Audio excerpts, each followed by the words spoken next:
Okay, good day everyone. Tutorial lang po kung paano i-hard reset yung ating 4G LTE packet Wi-Fi version 2 sa kanyang default settings. Or i-hard reset natin, mapapunta ulit siya sa kanyang original setup. So, ginagawa lang naman yung kapag merong problem yung device, hindi makakonect ng Wi-Fi, kahit tama naman yung mga password, yun yung ginagawa.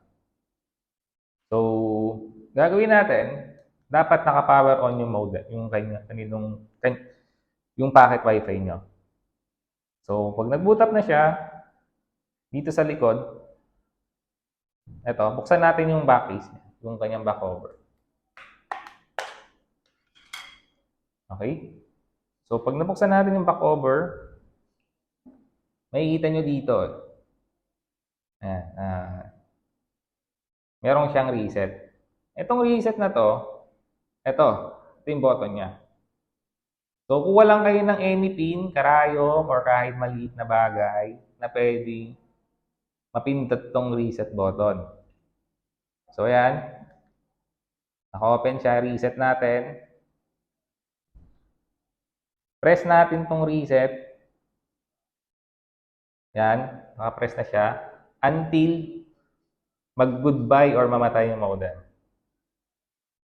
Okay?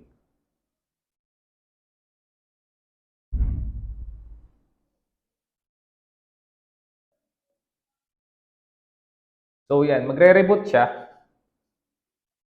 Approximately, mga nasa 1 to 5 minutes.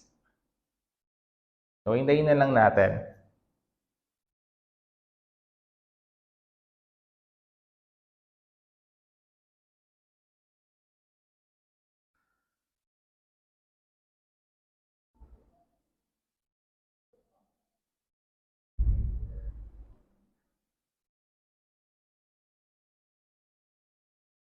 So, medyo may katagalan lang siya. Hintayin na lang natin. Mag-boot up ulit siya. Yan.